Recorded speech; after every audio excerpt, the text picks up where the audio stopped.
ही गोष्ट एका खेडेगावातील आहे. एका गरीब घरातील मुलाची ही गोष्ट आहे. सकाळची वेळ होती.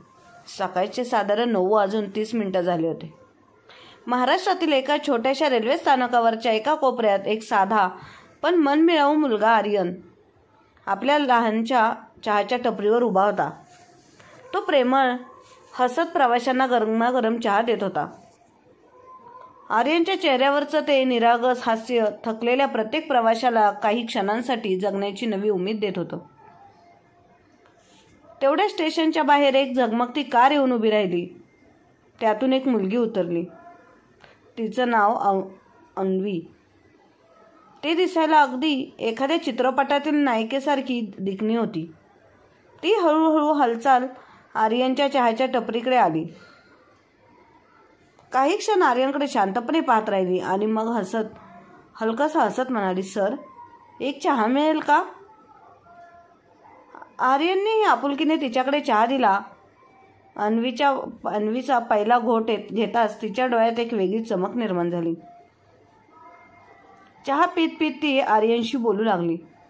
हसत हसवत जणू एखादी राजकन्या सामान्य जगात उतरली होती. पण खरा धक्का देणारी गोष्ट तेव्हा घडली जेव्हा चहा संपल्यानंतर अन्वीने एक अत्यंत निरागस पण धक्कादायक प्रश्न विचारला, "तू माझ्याशी लग्न करशील का?" आर्यन एकदम थबकलाच. त्याचा श्वासाचा ठोका चुकला. इतकी श्रीमंत सुंदर मुलगी एका सामान्य चहा विकणाऱ्या मुलाला असा प्रश्न कसा विचारू शकते? पण मित्रांनो, तो फक्त एक प्रश्न नव्हता, तर ती एक सुरुवात होती. अशा सत्यकथेची ज्याचा शेवट आर्यनसारख्या मनाने निर्मळ असणाऱ्या मुलालाही माहीत नव्हता. कारण पुढे जे घडणार होतं ते मुलाच्या काळजात खोलवर उतरून जाईल. मित्रांनो, संपूर्ण कथा जाणून घेण्यासाठी शेवटपर्यंत व्हिडिओ बघा, लाईक करा, चॅनलला सबस्क्राईब करा आणि कमेंटमध्ये तुमचं नाव आणि तुमच्या शहराचं नाव नक्की लिहा. आर्यनचा जन्म उत्तर प्रदेशमधील बलिया जिल्ह्यातील एका छोट्याशा गावात झाला होता. त्याचं कुटुंबात अत्यंत साधं होतं. त्याच्या कुटुंबात आई-वडील आणि एक लहान बहीण होती. त्याच्याकडे पैसा कमी होता, पण प्रेम आणि आनंद मात्र भरपूर होता. लहानपासूनच हुशार होता, पण गरिबीमुळे त्याला लवकरच मोठं व्हावं लागलं. शाळा संपल्यानंतर तो वडिलांबरोबर मजुरी करू लागला. आईचं प्रेम, बहिणीचा हसरा चेहरा आणि वडिलांची सावली त्याची खरी संपत्ती होती. पण नशिबाला काही वेगळंच मंजूर होतं. एक दिवस वडिलांचा अपघाती मृत्यू झाला आणि या घटनेने त्याचा घराचा संपूर्ण आधारच हिरावून घेतला. फक्त 17 वर्षांचा आर्यन आता पूर्ण घराचा आधार झाला होता. बहिणीचे शिक्षण, आईचे औषध, खरोखरच सर्व काही त्याच्या खांद्यावर आलं होतं. वडिलांच्या गेल्यानंतर त्यात जगातच थांबून गेल्यासारखं वाटू लागलं. आईच्या डोळ्यात आता चिंता होती. बहिणीचं हास्य हरवलं होतं. एक दिवस आर्यन अंगणात शांत बसलेला होता. हातात एक जुनी पिशवी आणि मनात हजारो प्रश्न होते. तेवढ्यात त्याला त्याच्या शाळेतील मित्र राहुलची आठवण झाली, ज्याचे वडील मुंबईत काम करत होते. राहुल नेहमी म्हणायचा की मुंबईत मेहनत केलीस तर पैसा बरसतो. भाऊ बस. मग काय? आर्यन आईसमोर गेला आणि म्हणाला की आई, मला मुंबईला जायचंय. काहीतरी चांगलं काम मिळेल. बहिणीचं शिक्षण आणि लग्नही होईल. आई आधी थबकली. तिचे अश्रू थांबत नव्हते. पण जेव्हा आर्यनने तिचा हात हातात घेतला, म्हणाला, आई, मी इथे राहिलो तर आपण थांबून जाऊ, पण गेलो तर कदाचित काहीतरी मिळवता येईल. तेव्हा आईने थरथकत टोक हलवलं आणि त्याला आशीर्वाद दिला आणि म्हणाले की जा बाळा, देव कायम तुझ्या सोबत आहे.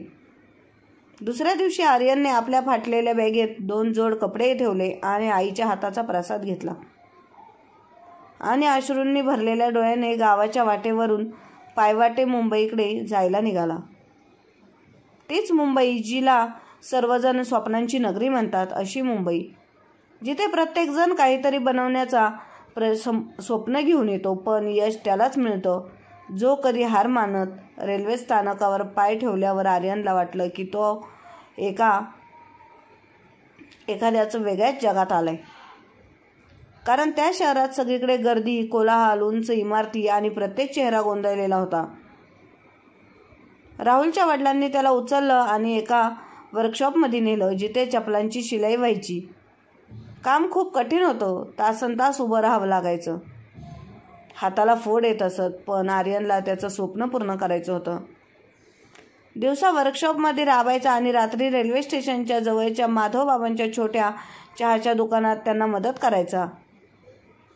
माधवबाबा एकटेच वृद्ध व्यक्ती होते. त्यांना वेळेने हातबल केले होते. त्या छोट्याशा चहाच्या टपरीवर त्यांचं जगणं सुरू होतं.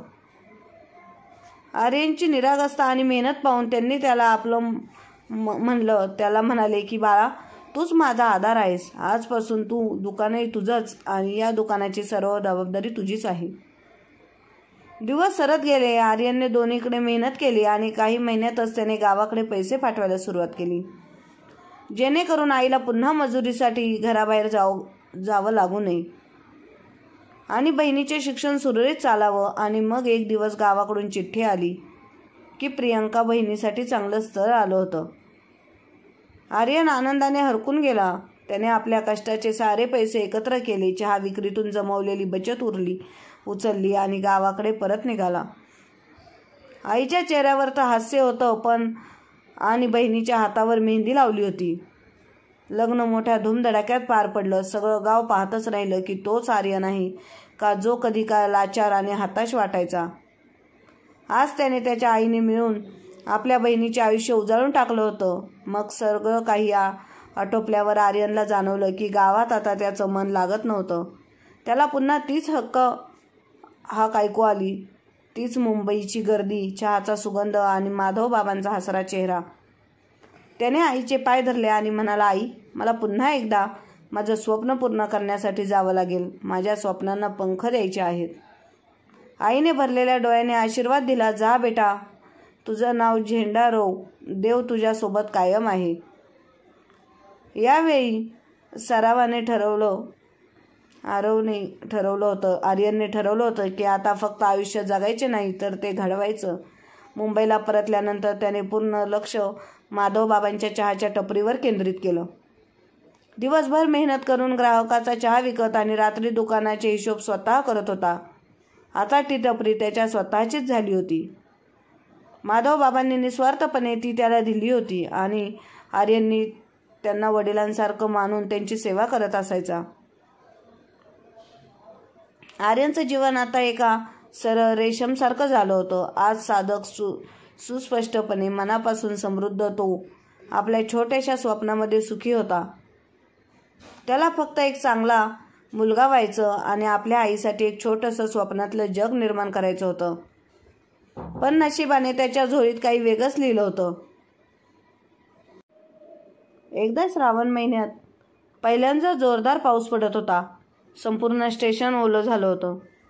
पाण्याच्या धारा प्लॅटफॉर्म मधून वाहत होत्या आणि आर्यन आपल्या टपरीवर पावसात भिजत सामान वाचवण्याचा प्रयत्न करत होता. भिजलेल्या वातावरणात त्याचं लक्ष एका मुलीकडे गेलं. ती पूर्णपणे भिजलेली होती, थरथरत होती. तिच्या चेहऱ्यावर भीती स्पष्ट दिसत होती आणि डोळ्यात एक खून उदेशी होती. ती मुलगी दुसरी कोणी नसून तीच अन्वी होती, जिने कधी काळी आर्यनकडे चहा मागवला होता. आर्यन काही काळाच्या आत आणखी थबकली आणि अचानक प्लॅटफॉर्मवर कोसळली. त्या गर्दीच्या शहरात हजारो डोळे तिच्याकडे पाहत होते, पण कोणाचंच मन द्रवलं नाही. पण आर्यन, ज्याला आईने माणुसकी शिकवली होती, ज्याला वडिलांना मदत करायला शिकवलं होतं, तो क्षणभरही न थांबता धावून गेला.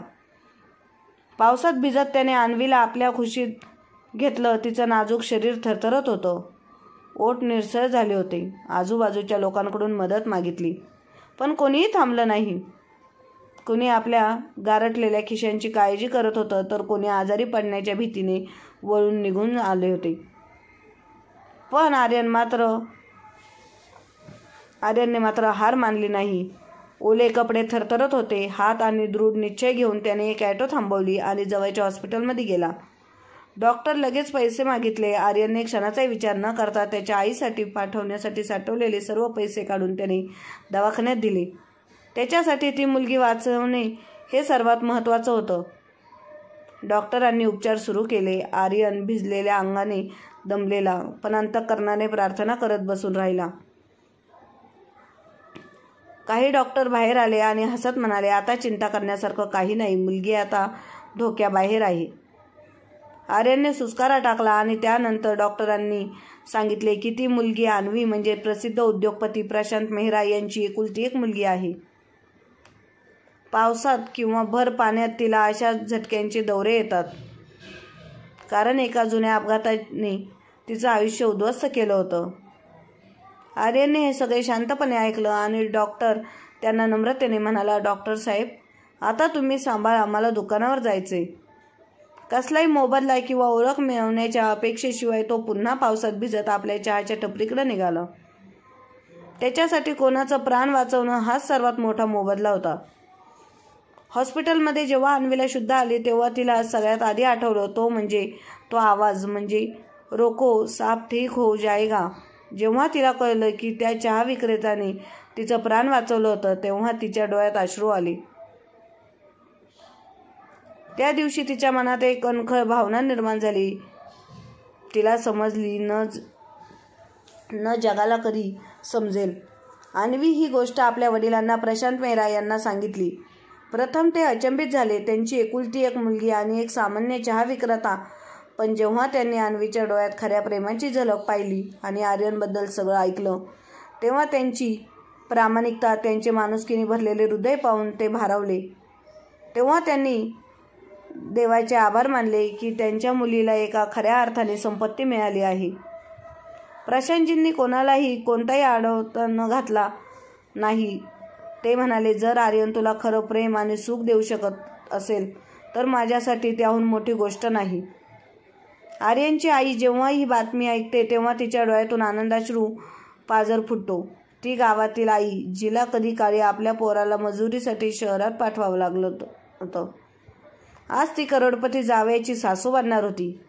देवाने तिच्या ममतेचा हिशोब अखेर चुकता केला होता आणि मग मोठ्या थाटामाटात आर्यन आणि अन्वीचं लग्न पार पडलं. स्टेशनवरील त्या छोट्याशा चहावाल्याला अचानक संपूर्ण शहराने हिरो बनवलं होतं. वर्तमानपत्रांमध्ये हेडलाईनमध्ये झळकले, एका चहावाल्याच्या खऱ्या माणुसकीने करोडोंची मनं जिंकली. पण आर्यन तसाच राहिला, साधा, जमिनीशी जोडलेला आणि मनाने खूप श्रीमंत. लग्नानंतर प्रशांत मेहराने त्यांच्या एका कंपनीची पूर्ण जबाबदारी आर्यनवर सोपवली. आर्यनने ही रात्रंदिवस मेहनत करून त्या कंपनीला नवनवीन उंचीवर नेले. आता तो फक्त एक चांगला पतीच नव्हता तर एक चांगला मुलगा, जावई आणि माणूसही बनला होता. आर्यन आणि अन्वीच्या आयुष्यात हळूहळू आणखी आनंद आला. त्यांना 2 गोंडस मुले झाली जी त्यांच्या आयुष्यात आनंदाचे गोडवे घेऊन आली. घरात हसू, प्रेमाने आपलेपणा प्रत्येक कोपऱ्यात भरलेला होता. आर्यन आपल्या आईची पूर्ण काळजी घेत होता. तीच आई जिने कधी काळी उपाशी राहून मुलांना स्वप्नांची उंच भरारी घ्यायला मदत केली होती.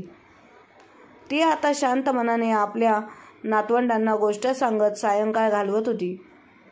कधी कधी गावचे जुने लोक मुंबईला आले की त्यांना विश्वासात बसत नव्हता की हाच तो आर्यन आहे का, जो कधी काळी मदतीसाठी असुसलेला असायचा आणि आज तो इतरांचा आधार बनला होता. आर्यन कधीच आपला भूतकाळ विसरला नाही. त्याला माहीत होतं की अडचणी काय असतात, भूक काय असते, एकटेपणा किती वेदनादायक असते. म्हणून तो दरवर्षी गरीब मुलांना शिष्यवृत्ती देतो आणि गरजूसाठी मोफत चहा व जेवण वाटतो. कारण त्याने जगाकडून एकच गोष्ट शिकली होती, जो फक्त स्वार्थ अंधारात प्रकाश बनतो, स्वतः अंधारात प्रकाश बनतो, तोच दुसऱ्यांसाठी दीपक बनतो.